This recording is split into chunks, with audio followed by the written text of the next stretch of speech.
기도하겠습니다. 은혜의 주님, 성가대 찬양을 통해 우리 모두가 넉넉한 은혜 나누게 하심에 감사드립니다. 성가대와 우리 모두가 찬양의 고백을 우리의 삶의 고백으로 이어가게 하옵소서. 이제 주님의 말씀을 듣습니다. 어둡고 혼탁한 세상을 살아가는 저희에게 오늘 주시는 말씀이 빛이 되게 하시며 신령한 만나가 되어서 우리의 지친 영과 육을 더 새롭고 강건하게 세우는 하늘 양식 되게 하여 주옵소서. 우리 구주 예수 그리스도의 이름으로 기도합니다. 아멘. 네, 한 주 동안 평안히 잘 지내셨습니까? 네. 주님께서 십자가에 달려 돌아가신 그 다음에 주님의 제자들은 어떤 모습, 어떤 행동을 했는지 혹시 아십니까? 주님의 제자들이 예루살렘 모처에 함께 모여서 문이란 문들은 그냥 다 꼭꼭꼭 닫아두고 숨어 있었습니다. 왜 숨어 있었냐면 혹시라도 유대 지도자들이, 로마 군병들이 자신들도 예수의 도당이다, 한 무리다라고 하면서 붙잡아갈지 모르기 때문에 나를 해치면 어떡하지? 나를 붙잡아가면 어떡하지라는 그런 두려움, 그런 불안 때문에 그렇게 행동했던 거죠. 그런데 주님은 그런 제자들을 먼저 찾아가셨습니다. 그리고 그 제자들에게 너희에게 평강이 있을지어다. 다른 말로 하면 샬롬. 이 인사를 2번이나 건네시면서 제자들 마음에 가득 찼던 그 두려움들, 불안들, 그 모든 것들을 다 걷어내시고 그 마음 안에 평화와 기쁨을 선물하셨습니다. 예수 그리스도의 살아나심, 부활을 믿고 또 그 주님을 예배하러 나온 이 자리에 우리 모두에게도 한 분 한 분 주님께서 먼저 찾아가실 줄 믿습니다. 우리의 마음을 두드리시고 너에게 평강이 있을지어다, 이런 평화의 인사를 건네실 때 주님을 환대하시고 영접하시고 주님께서 주시는 그 평강과 기쁨을 마음 안에 또 말씀을 통해 넉넉히 채우기를 축복합니다. 오늘 본문 말씀은 마태복음 5장부터 7장까지 쭉 이어지는 산상수훈 말씀의 결론입니다. 산상수훈 말씀은 예수님께서 이 땅에서 하신 말씀 중에 가장 중요한 핵심적인 말씀으로 손꼽습니다. 말씀 중에 말씀, 그리스도교의 대헌장이다라고 부릅니다. 그 산상수훈의 마지막 부분이라고 할 수 있는 이 7장 그 가운데서도 13절부터 주님은 종말, 세상의 마지막 날을 이야기하는, 암시하는 3가지 비유를 말씀하십니다. 첫째는 좁은 문과 넓은 문에 대해서, 2번째는요 좋은 나무가 있고 못된 나무가 있다. 2번째 비유를 이렇게 드셨고, 마지막 3번째 비유가 오늘 본문 말씀인 반석 위에 집을 지은 사람과 모래 위에 집을 지은 사람, 이 비유의 말씀입니다. 앞서 말씀드린 이 3가지 비유 모두가 다 좁은 문과 넓은 문, 좋은 나무와 못된 나무, 모래냐 반석이냐, 이 둘 중에 한 가지를 선택해야 한다라는 공통점을 갖고 있습니다. 그러니 이 2가지 중에 하나를 선택하면 나머지 한 가지는 어떻게 해야 되죠? 버려야 되는 겁니다. 포기해야 되는 겁니다. 기회비용이라고 하죠. 하지만 언제나 우리는 이 2가지 중에 어떤 걸 선택해야 할지 고민하지만 올바른 선택을 한다면 이 올바른 선택에는 주님께서 합당하신 축복을 내리십니다. 언제나 기쁨과 축복이 함께하고요. 특별히 이 비유의 말씀이 종말의 때 마지막 날에 관한 말씀이다라는 점을 생각하면 올바른 선택을 한 사람은 마지막 날에 주님의 칭찬과 상급을 받게 되고요, 하나님 나라의 기쁨에 참여하게 되는 것입니다. 다른 말로 하면 천국의 기쁨을 맛보게 되는 것이죠. 결국 정리해 보면요, 예수님은 팔복으로 시작한 이 산상수훈 말씀을 통해 주님의 제자들이, 우리 그리스도인들이 바라고 추구해야 되는 복이 어떤 건지를 말씀해 주셨고요. 또 우리가 세상과 다르게 더 나은 의를 추구하며 어떻게 살아야 하는지에 대해서도 말씀하셨습니다. 그리고 마지막에 자, 이제 너희들에게 이 두 가지 선택지 중에 너희는 무엇을 선택할 것이냐, 올바른 선택을 하라 묻고 계시는 것이죠. 사랑하는 성도 여러분, 그렇다면 우리들은, 또 여러분들은 오늘 말씀에 비추어서 어떤 집에서 살기를 바라고 계십니까? 또 어떤 집을 지으면서 지금 인생을 살아가고 계십니까? 예수님 말씀에 따르면 우리는 모두가 다 집을 짓는 건축가입니다. 건축가. 한 사람 한 사람이 나의 인생이라는, 자기의 삶이라는 집을 짓는 건축가고요. 우리는 또 우리에게 맡겨진 가정, 교회, 일터, 또 더 넓게는 대한민국이라는 아주 커다란 집을 함께 지어가는 건축가라고 할 수 있죠. 오늘 이 말씀을 준비하고 또 묵상하면서 저는 제가 아이들을 재우면서 읽어줬던 동화 하나가 생각났는데요. 아마 다 잘 아실 겁니다. 잠깐 우리 영상을 먼저 본 후에 제가 말씀을 이어가도록 하겠습니다.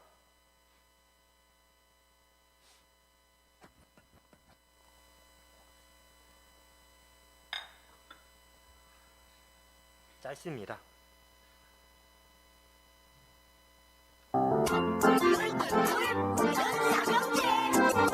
멋진 집을 지어야지.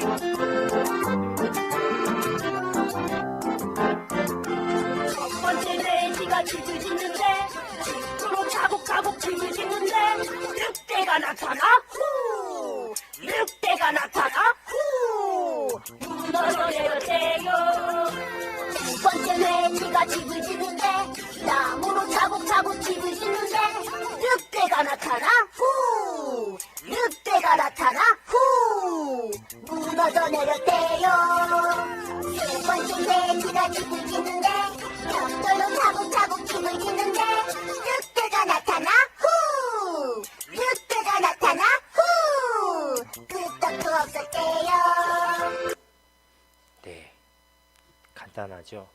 설교 제목을 늑대가 나타나 후, 네, 이걸로 하고 싶었던 마음도 들었는데요. 우리가 다 잘 아는 동화입니다. 첫째 돼지부터 막내 돼지까지 각각 다른 재료로 집을 짓지 않습니까? 집더미로 집을 짓고, 나무로 집을 짓고, 벽돌로 집을 짓습니다. 그런데 늑대가 나타나서 후 하고 바람을 부니까 어떤 결과가 벌어졌습니까? 첫째 돼지, 둘째 돼지의 집은 다 무너져 버렸습니다. 하지만 마지막 셋째 돼지의 집은 끄떡도 없었죠. 벽돌로 아주 튼튼하게 집을 지었기 때문입니다. 이 동화가 우리에게 말해주는 메시지 무엇입니까? 집을 튼튼하게 지어야 한다, 안전하게 지어야 한다 라고 말하는 것이죠. 아무리 크고 넓게 화려하게 또 순식간에 빠르게 집을 지은 건물이라고 해도, 집이라고 해도 튼튼하지 않으면 이게 집으로서의 가치나 집으로서의 기능을 제대로 하지 못하기 때문입니다. 행복하게 살기 위해서, 편안하게 살기 위해서 지은 집인데 오히려 생명과 안전을 빼앗아가는 일이 발생하기 때문이죠. 같은 맥락에서 오늘 말씀에서도 예수님은 서로 다른 집을 짓는 이 두 사람에 대해서 대조해서 말씀하십니다. 두 집 모두 똑같이 다 비가 내립니다. 창수, 그러니까 홍수가 일어납니다. 바람이, 태풍이 불어 닥칩니다. 이 세 가지 모두가 다 집의 안전을 위협하는 위험 요소, 위기 상황을 뜻합니다. 또한 최후에 일어날 심판의 무서움을 강조하는 표현이기도 합니다. 이 세 가지를 우리 인생에 대입해 보자면 우리가 살아가면서 부딪히게 되는 수많은 유혹들, 시험들, 위기와 고난이라고 할 수 있습니다. 물론 사람마다 그 횟수와 강도의 차이는 있을 것입니다. 하지만 누구도 이 세 가지를 피할 수는 없습니다. 홍수, 바람, 비, 언제나 우리 인생에 찾아오기 마련이죠. 오히려 살다 보면 이제 하나 겨우겨우 피했는데, 헤쳐나갔는데 연이어서 닥칠 때도 있고요. 최악의 경우에는 어떻습니까? 세 가지가 함께 한꺼번에 다 들이닥쳐서 우리 정신을 그냥 쏙 빼놓는 그런 상황들이 우리 삶 가운데에도 있지 않습니까? 그런데 오늘 말씀 보면 두 사람의 집, 이 두 집에는 결정적인 차이가 있습니다. 한 집은 반석 위에 지은 집이고 또 다른 한 집은 모래 위에 지은 집입니다. 그리고 이 차이가 서로 다른 결과를 만들어냅니다. 동화와 마찬가지로 반석 위에 지은 집은 삶의 위기와 고난 가운데에 끄떡없습니다. 무너지지 않습니다. 하지만 모래 위에 지은 집은 여지없이 바람에 무너져 버리는 거죠. 결국 어디에 집을 짓느냐, 무엇으로 집을 짓느냐, 이 차이가 견딤과 무너짐을, 생명과 죽음을 가른 것입니다. 그래서 주님은 반석 위에 집을 지은 사람을 지혜로운 사람이다 이렇게 말씀하시고요, 모래 위에 집을 지은 사람을 어리석은 자다 이렇게 말씀하십니다. 누구나 쉽게 무너지는 집을 짓거나 그 집에서 살고 싶은 마음은 없습니다. 당연하죠. 하지만 여전히 많은 사람들이 모래 위에 집을 짓고 살아갑니다. 왜 모래 위에 집을 지을까요? 적은 비용으로, 적은 노력으로 최대한 빨리 집을 지을 수 있기 때문입니다. 빨리 집을 지은 만큼 더 많은 편안함을 누릴 수 있고 더 많은 이익을 누릴 수 있다라고 생각하기 때문입니다. 또 다른 경우에는요, 모래로, 집과 나무로 집을 지으면 안 된다라는 걸 잘 알고 있으면서도 설마 큰일 나겠어? 이런 안일한 생각에 젖어서 집을 짓기도 하지요. 어쩌면 이들은요, 그렇게 빨리 남들보다 집을 짓고 높게 집을 지으면서 벽돌로 또 반석으로 집을 짓는 사람을 보면서 참 어리석다 그렇게 생각할지도 모릅니다. 고지식하다, 융통성 없다라고 생각할지도 모릅니다. 하지만 누구도 예측할 수 없는 것이 우리 인생입니다. 예측할 수가 없습니다. 평상시에는 삶이 잔잔할 때는 알 수 없지만 위기가 닥치면, 어려움이 발생하면 어떤 결과가 나타납니까? 생각하지 못했던 아주 끔찍한 참혹한 결과를 맞는 것이죠. 오늘이 몇 월 며칠입니까? 4월 16일입니다. 무슨 날인지 기억하시나요? 오늘이 세월호 희생자 구주기가 되는 날입니다. 생각해 보면요, 세월호 참사나 지난 가을에 발생한 이태원 참사나 왜 발생했을까요? 그야말로 우리 사회가, 바로 우리가 모든 이 사회의 구조, 한 사람 한 사람의 삶의 바탕을 모래 위에 집을 지었기 때문에 발생한 아주 참혹한 결과가 아니겠습니까? 법과 원칙보다 편법, 불법, 생명과 안전보다 물질, 편안함, 이익, 그런 것들을 추구하며 살아왔기 때문에 수많은 희생자들이 발생할 수밖에 없던 것이죠. 그래서 우리가 더디 가더라도, 어렵더라도 반석 위에 집을 지어야 하는 것입니다.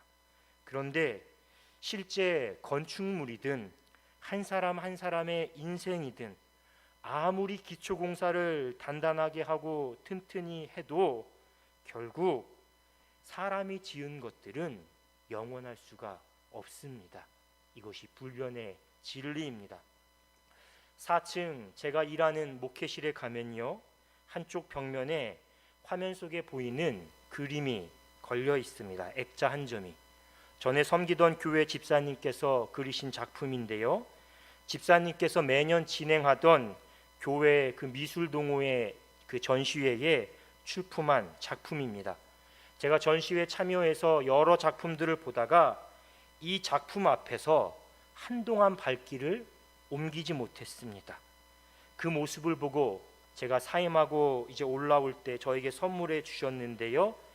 2016년 7월에 경주에 지진이 발생했습니다. 그런데 경주가 어떤 도시입니까? 신라의 천년 고도라고 하지 않습니까?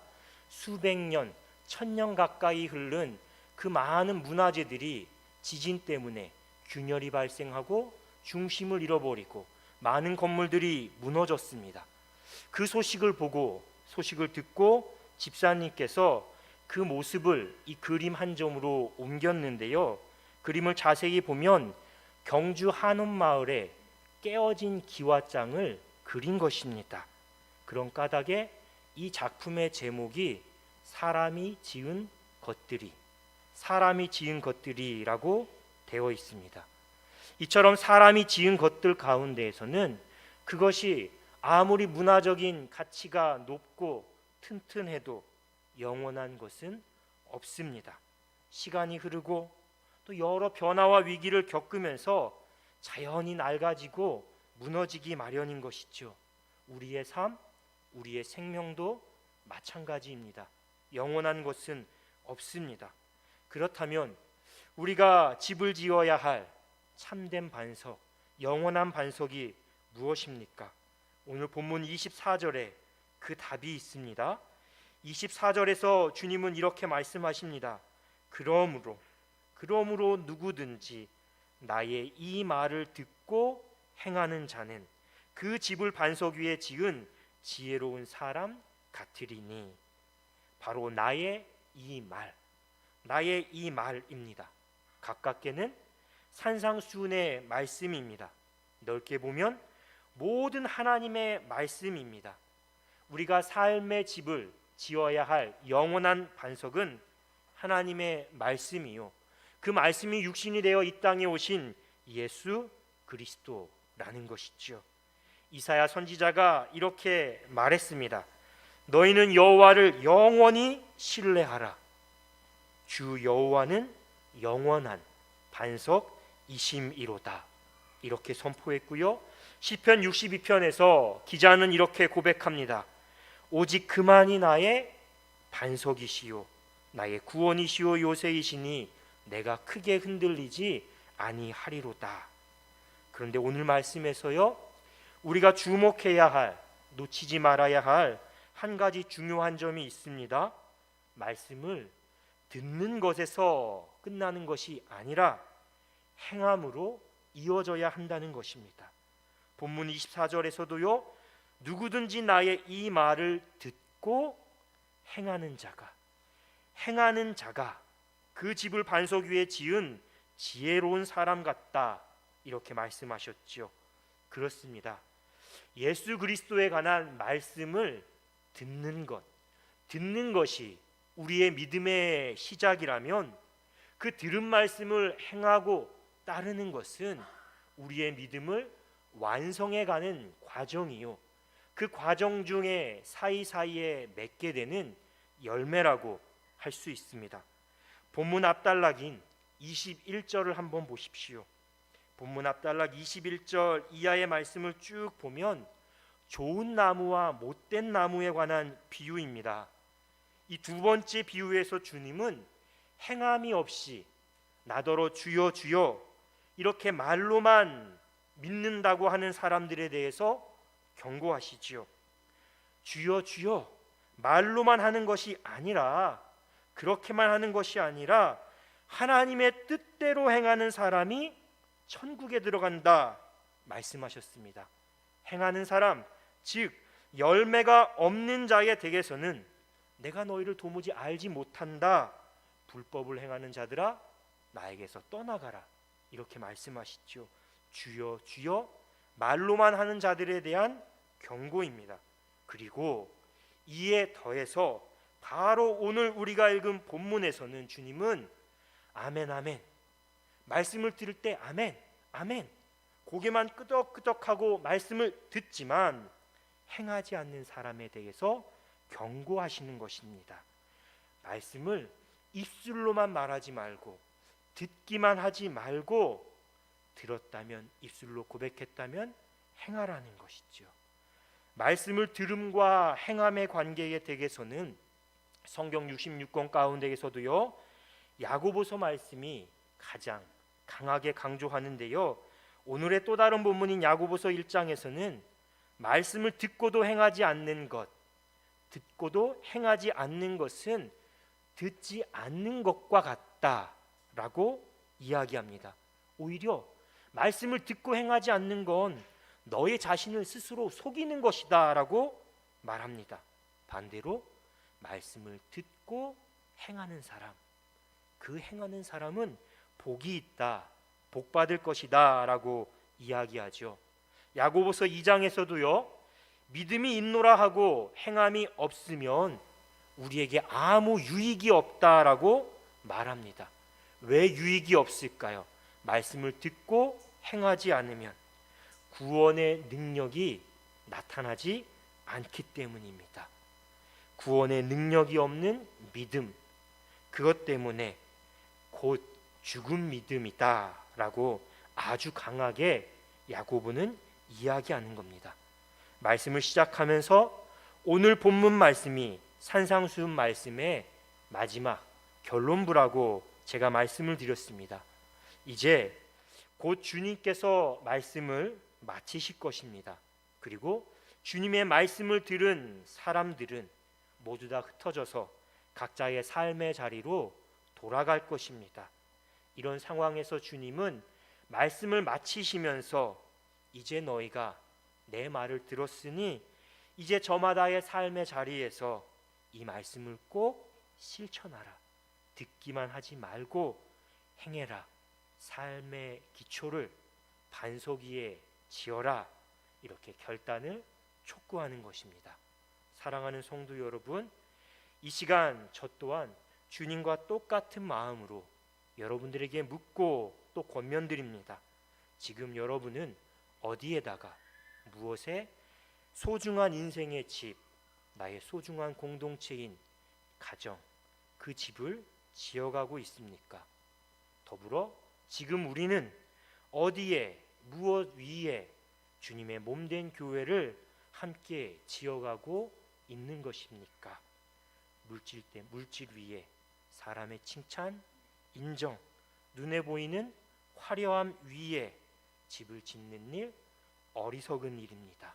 아무리 크고 높고 화려하게 집을 지은다 하더라도 위기 앞에서는 흔들리고 무너질 수밖에 없습니다. 마지막 심판 때에도 우리의 생명과 구원을 지켜주지 못합니다. 주님께서는 천지는 없어지을지언정 나의 말은 없어지지 않는다, 이렇게 분명하게 말씀하셨습니다. 그러므로 다시 한번 오직 예수 그리스도 주님의 말씀을 듣고 행하는 것, 그 위에 우리의 소중한 인생의 집을 지어가기를 축복합니다. 우리의 가정, 교회, 나아가 우리 사회가 든든한 반석 위에 말씀 위에 지어져 갈 수 있도록 더 기도하고 힘쓸 수 있는 우리 모두가 되기를 주님의 이름으로 축원합니다.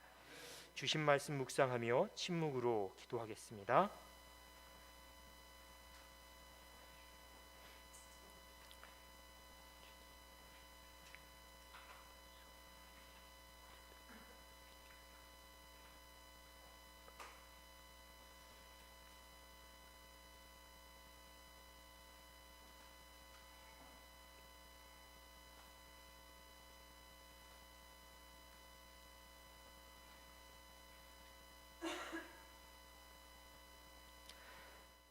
사랑의 주님, 혹시라도 지금 우리의 삶의 분주함과 열심이 세상적인 기준과 나의 만족과 기쁨에서 비롯된 것은 아닌지 말씀을 통해 우리의 모습을 비추어 봅니다. 주님, 이 모든 것들의 헛됨과 어리석음을 우리가 깨닫게 하옵소서. 오직 예수 그리스도 주님의 말씀을 듣고 행함 위에 우리 삶의 기초를 두고 더디더라도 더 견고하고 올바르게 살아가게 하옵소서. 예고 없이 찾아오는 삶의 수많은 위기와 고난 속에서 우리가 주의 말씀으로 위로받게 하시고 소망을 품게 하시고 피할 길도 찾게 하시며 이겨낼 힘과 용기도 얻게 하옵소서. 예수 그리스도의 이름으로 기도합니다. 아멘.